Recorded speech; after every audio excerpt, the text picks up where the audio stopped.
नमस्कार, निलिमा चॅनलवर आपलं मनपूर्वक स्वागत आहे। आज आपण पाहूया संपेपर्यंत कुरकुरीत राहणारा पातळ पोह्यांचा मसालेदार चिवडा। तर चला पाहूया त्यासाठी आपण साहित्य काय काय घेतले आहे। आज चिवड्यासाठी मी अर्धा किलो पातळ पोहे घेतले आहेत। पोहे चांगले निवडून आणि चाळून असे घेतलेले आहेत। आता बाकीचं साहित्य पाहूया। कढीपत्ता चांगला स्वच्छ धुवून चाळणीवरती निथळवून आणि एका कपड्यावर पसरून चांगला वाळवून घेतलेला आहे। 4 ते 5 हिरव्या मिरच्यांचे तुकडे, 50 ग्रॅम खोबऱ्याचे पातळ काप, काजू तुम्ही तुमच्या इच्छेप्रमाणे घ्या। मी दाण्यांच्या निम्मे नेहमी काजू घेते। दाणे 75 ग्रॅम घेतलेले आहेत आणि 30 ग्रॅम मी काजू घेतलेले आहेत। चवीप्रमाणे मीठ, पिठी साखर, थोडंसं भाजकं डाळ, 75 ते 80 ग्रॅम तेल घेतलेले आहे आणि फोडणीसाठी थोडे तीळ घेतलेले आहेत। आता पाहूया चिवड्याचा मसाला। ज्या मसाल्यामुळे चिवड्याला एक छान लज्जत येते, रुची वाढते। तर या मसाल्यासाठी मी इथे 1 चमचा आमचूर पावडर घेतलेली आहे, 1 चमचा जिऱ्याची पावडर, 1 चमचा लाल तिखट, 1 चमचा धन्याची पावडर, अर्धा चमचा सुंठीची पावडर आणि मिरीची पावडर, याचं प्रमाण अगदी कमी आहे। हे अर्धा चमचा घेतलेला आहे। सुंठीची पावडर अर्धा चमचा आणि मिरीची पावडर अर्धा चमचा। आता यामध्ये अगदी चवीपुरतं मीठ घालायचं आहे, कारण चिवड्यात आपण मीठ वेगळं घालणार आहोतच, आणि थोडीशी पिठी साखर।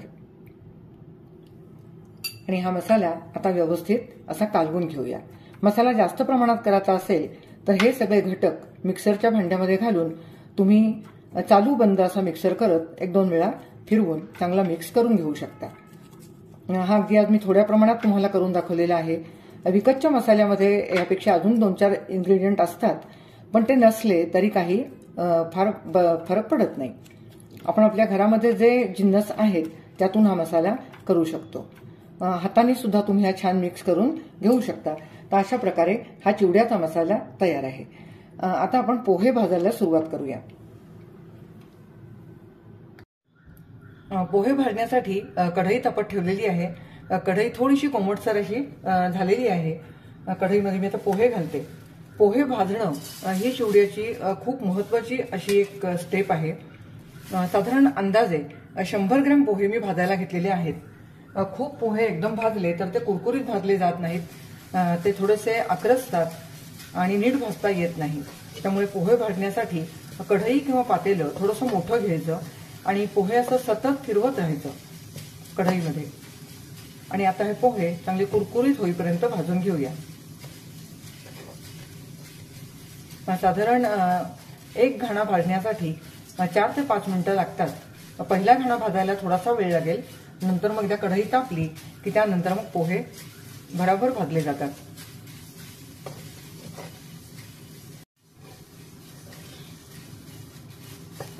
आता 2 ते 3 मिनिटं झालेली आहेत। थोडासा पोह्यांचा रंग बदललेला आहे। रंग बदलतो आणि थोडासा खमंग असा वास येतो पोहे भाजल्यानंतर। अगदी पोहे कुरकुरीत भाजून घ्यायचे आहेत। सुरुवातीला मी गॅस थोडासा बारीक ठेवला होता, त्यानंतर मी तो हळूहळू थोडासा वाढवलेला आहे, म्हणजे पोहे अख्खे चांगले राहतात। सुरुवातीपासूनच जर का गॅस मोठा केला तर पोहे थोडेसे आकाराने कमी होतात। तर हे पहा, आता पोह्याला अगदी छान असा थोडासा पिवळसर असा रंग आलेला आहे। पण पाहूया पोहे कुरकुरीत झाले आहेत का। हे बघा, अगदी पोहे सहज मोडत आहेत। असे कुरकुरीत पोहे भाजून घ्यायचे आणि आता याचप्रमाणे मी सर्व पोहे भाजून घेते। हे पोहे आता एका पांढऱ्या पेपरवरती मी काढून घेते आहे आणि याचप्रमाणे सर्व पोहे भाजून घेते। पोहे भाजल्यानंतर मी पुन्हा एकदा थोडेसे चाळणीने चाळून घेते। आधी आपण एकदा चाळलेले असतातच, पण पुन्हा चाळल्यामुळे पोह्यांना चिकटलेला जो तुस्कण असतो किंवा कोंडा असतो तो पोहे गरम जेव्हा आपण करतो त्यावेळेला तो दूर होतो आणि तो काढून टाकण्यासाठी हे पोहे मी पुन्हा एकदा चाळून घेतलेले आहेत। आता हे पोहे मी एका परातीमध्ये घेते। यावर आता आपण तिखट, मीठ, मसाला जे काय आपल्याला चिवड्यामध्ये घालायचं आहे तर या पोह्यांच्या अंदाजाने असं व्यवस्थित घालून घेऊया। प्रथम घालते हे मीठ। मीठ तुमच्या अंदाजाने घाला। मी अगदी हा छोटा चमचा 2 ते 2.5 चमचे असं हे मीठ घातलेलं आहे। 1 चमचा भरून आपला हा पोहे खायचा चमचा आहे, हा चमचा भरून पिठी साखर घालते आहे। आणि हा आपण तयार केलेला चिवड्याचा मसाला 1 चमचा आणि हा अर्धा चमचा, असा 1.5 चमचा मी चिवड्याचा मसाला घातलेला आहे. अर्धा चमचा लाल तिखट घालते आहे. 3 ते 4 मिरच्या घेतलेल्या आहेत. त्या मिरच्या अगदी मध्यम तिखट आहेत आणि त्यामुळे मी थोडंसं तिखट घातलेलं आहे. तिखटामुळे चिवड्याला खूप छान रंग येतो आणि चवही छान लागते. आता आपण फोडणीसाठी तेल तापत ठेवूया. प्रथम त्या तेलामध्ये आपण शेंगदाणे, काजू आणि खोबरं असं तळून घेऊया. आता पहा, तेल अगदी बेताचं तापलेलं आहे. प्रथम आपण काजू तळून घेऊया, कारण काजू तळण्यासाठी अगदी मंद असं तेल तापलेलं लागतं, म्हणून आपण प्रथम काजू तळून घेऊया.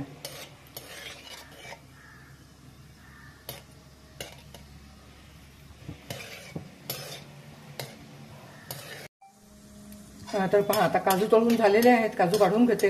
काजूचा रंग अगदी व्यवस्थित बदललेला आहे. इतपतच काजू तळायचे. आता काढून घेऊया.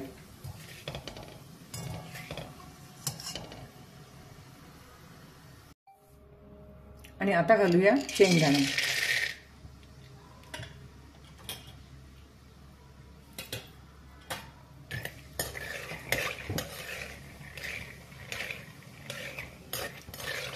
शेंगदाणे पण अगदी मंद आचेवर आणि कुरकुरीत तळून घ्यायचे आहेत. हे जे तळणीचे पदार्थ आपण घालतो आहोत चिवड्यामध्ये, शेंगदाणे, खोबरं, काजू, हे जरा सुद्धा अगदी जास्त होऊन चालत नाही. प्रमाणापेक्षा थोडेसे जास्त तळले गेले तरी सुद्धा चिवड्याची चव बदलते किंवा बिघडते. जास्त तळले गेल्यानंतर असा दाणा थोडासा करपलेला असा जर का दाताखाली आला तर त्या चिवड्याची चव अगदी बिघडून जाते. म्हणून अगदी मध्यम आचेवर तळायचं आहे. गॅस मध्यम आहे. हे पहा, दाणे पण आता तळून झालेले आहेत. दाणे थोडेसे फुटतात तळल्यानंतर, आवाज येतोय पहा, आणि थोडासा रंगही बदलतो. असे दाणे फुटायला लागले की दाणे तळून झाले. आता हे दाणे मी काढून घेते.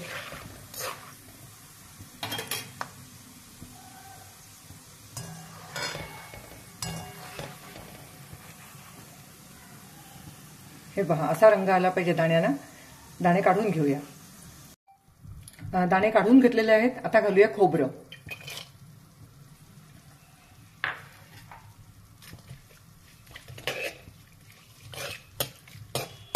खोबरं पण अगदी पटकन तळून होतं.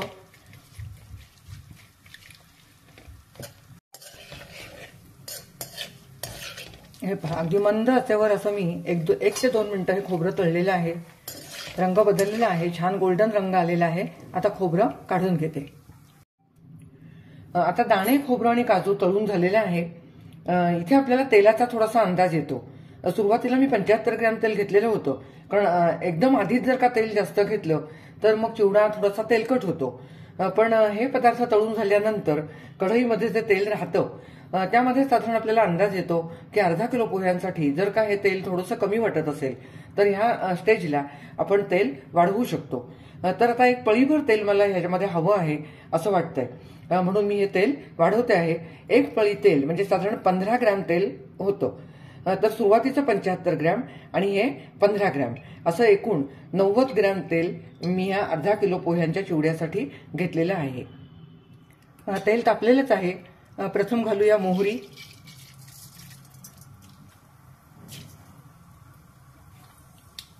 जिरं. आता आपल्याला कढीपत्ता घालायचा आहे. कढीपत्ता घालताना अगदी सावधतेने घाला, कारण तो तडतडतो.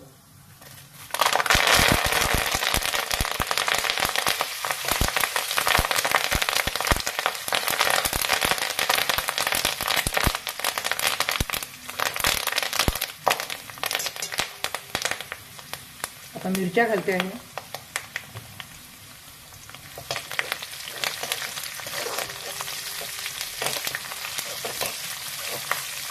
मिरच्या अगदी मध्यम तिखट आहेत, कारण ही मिरची चांगली तेलामध्ये तळली जाते आणि मग हे जे तेल आहे त्याला खूप तिखटपणा असतो, तो चिवड्यामध्ये उतरतो.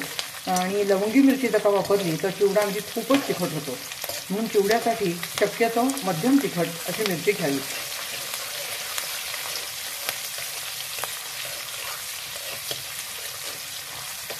मिरची आणि कढीपत्ता आधी थोडं कुरकुरीत होऊन घ्यायचं आहे.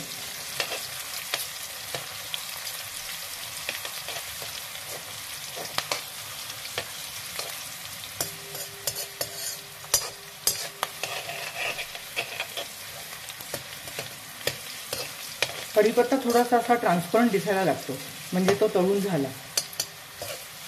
मग आता थोडासा कढीपत्त्याचा रंग बदलायला लागलेला आहे.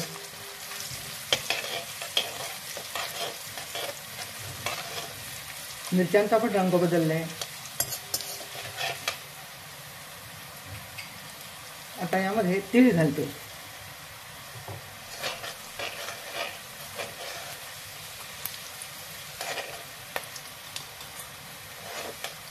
हे घालूया डाळ.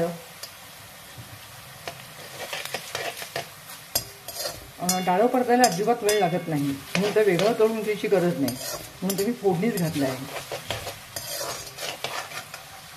आणि हे थोडासा बेदाणा पण घेतलेला आहे. तो मी तयारीत दाखवायचा तो राहिलेला आहे.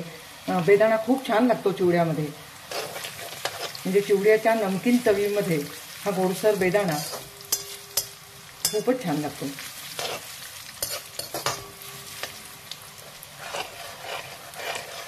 आता हिंग घालूया. 1 चमचा हिंग घातलेला आहे, 1 छोटा चमचा. आणि हळद 1.5 चमचा, 1.25 ते 1.5 चमचा.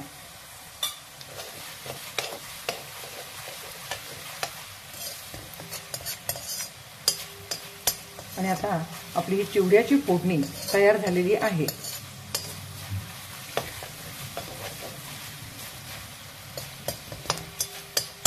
आता गॅस बंद करते आहे. फोडणी तयार आहे.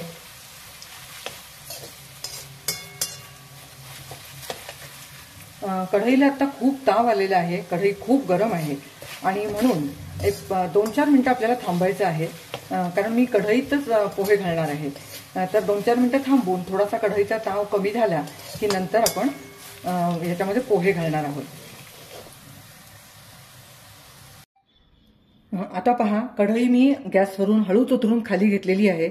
आता यामध्ये तळलेले दाणे, खोबरं आणि काजू हे घालून घ्यायचं आहे. आणि अजून फोडणी गरम आहे तर हे फोडणीमध्ये थोडंसं परतून घ्यायचं आधी, म्हणजे त्याला सुद्धा फोडणीचा चांगला स्वाद आणि रंग येतो.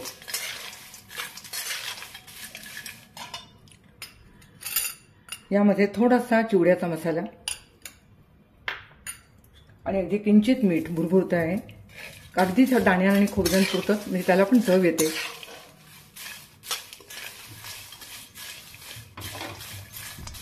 आणि आता यामध्ये पोहे घालायचे आहेत.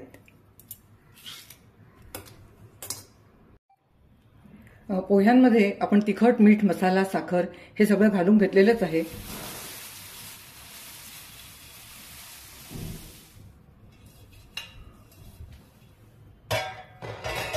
अशा प्रकारे आपण 1 ते अर्धा ते 1 किलोपर्यंत चिवडा असा फोडणीस टाकून करू शकतो. यापेक्षा जर जास्त प्रमाण असेल तर तुम्ही एखाद्या मोठ्या पातेल्यात किंवा मोठ्या पांढऱ्या पेपरवर पोहे पसरून त्यावर तुम्ही फोडणी घालून तो सावकाश कालवून घेऊ शकता. पण त्याच्यामध्ये सुद्धा एक टीप द्यायची, तर ज्या पातेल्यात तुम्ही भाजलेले पोहे घालाल ते पातेलं आधी थोडंसं कोमट करून घ्यायचं आणि त्यामध्ये भाजलेले पोहे घालून मग त्यावर फोडणी ओतायची. म्हणजे चिवडा ढवळताना जर का थोडंसं ते भांडं गरम असेल तर चिवडा सुरसुरीत आणि अगदी शेवटपर्यंत, संपेपर्यंत असा कुरकुरीत राहतो. आता हा चिवडा अगदी व्यवस्थित ढवळून घेऊया. चिवडा ढवळताना उलथनच वापरायचा आहे. डाव किंवा कोणताही चमचा असं घ्यायचं नाही, म्हणजे पोह्यांचा चुरा होत नाही.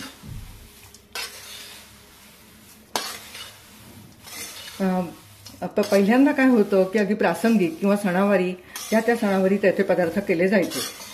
पण आता आपल्या गरजा वाढलेल्या आहेत. मुलांचे क्लासेस, शाळा, यामध्ये लागणारे छोटे छोटे डबे, यामुळे आपल्याला हल्ली 12 महिने असे पदार्थ घरामध्ये करून ठेवावे लागतात. आता हा चिवडा मी व्यवस्थित ढवळून घेते अगदी हलक्या हाती.